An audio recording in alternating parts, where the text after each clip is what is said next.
Everyone, আসসালামু আলাইকুম। সুমাইয়া আহমেদ চ্যানেলে আপনাদের সবাইকে স্বাগতম। আজকে আপনাদের সাথে শেয়ার করব ঘরোয়া কিছু উপকরণ দিয়ে স্বাস্থ্যসম্মত উপায় ব্রেড বল রেসিপি, যেটা হাতের কাছে থাকা অল্প কিছু উপকরণ দিয়ে আপনারা তৈরি করে নিতে পারবেন। তো চলুন কথা না বাড়িয়ে দেখা যাক।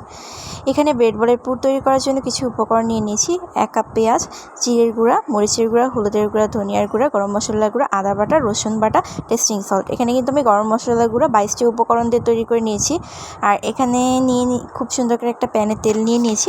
এখন সমস্ত উপকরণ একটু খুব সুন্দর করে নরম করে ভেজে নেব। নরম করে ভেজে নেওয়ার পর যখন তেলটা উপরে উঠে আসবে তখন দিয়ে দিব 1 টেবিল চামচ পরিমাণ টমেটো সস এবং 1 কাপ পরিমাণ পানি। যখন একটু কষানো হয়ে যাবে তখন উপরে উঁচু করে 1.5 টেবিল চামচ পরিমাণ কিন্তু সয়া সস দিয়ে নিয়েছি। আর এখানে আমার মাংস রান্না করা ছিল, ঝোড়া হয়ে গেছিলো, ঝোড়া মাংস এর মধ্যে 1 কাপ অ্যাড করে দিয়েছি।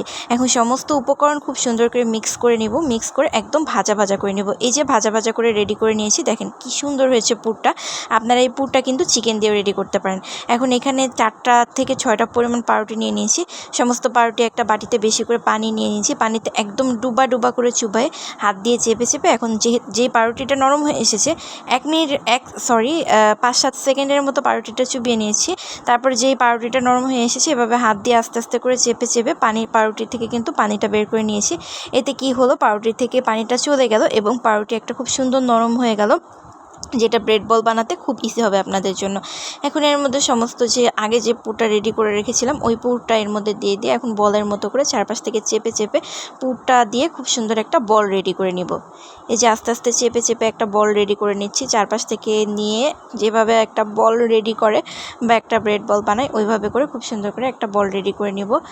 এই যে দেখেন, আমি হাত দিয়ে কিন্তু চেপে চেপে করে দেখাই দিচ্ছি। তো এই যে আমার বলটা রেডি। আপনারা এখন সুন্দর করে এটা যেমন পারেন গোল করে নেবেন। তো এভাবে আমি বেশ কিছু বল রেডি করে নিয়েছি খুব সুন্দর করে। আমি পুরো একটা পাউরুটি দিয়েই রেডি করেছি। এই যে দেখেন, তারপর কিছুক্ষণ রেডি করার পর এটা কিন্তু কিছুক্ষণ আমি ফ্যানের বাতাসের মধ্যে রেখে দিয়েছিলাম 5 থেকে 7 মিনিট। এরপর এটা আমি এখন ভাজতে যাব। এর জন্য খুব সুন্দর করে 2টো ডিম গুলিয়ে নিয়েছি। জাস্ট গোলমরিচের গুঁড়া আর লবণ দিয়ে ডিম গুলিয়ে নিয়েছি।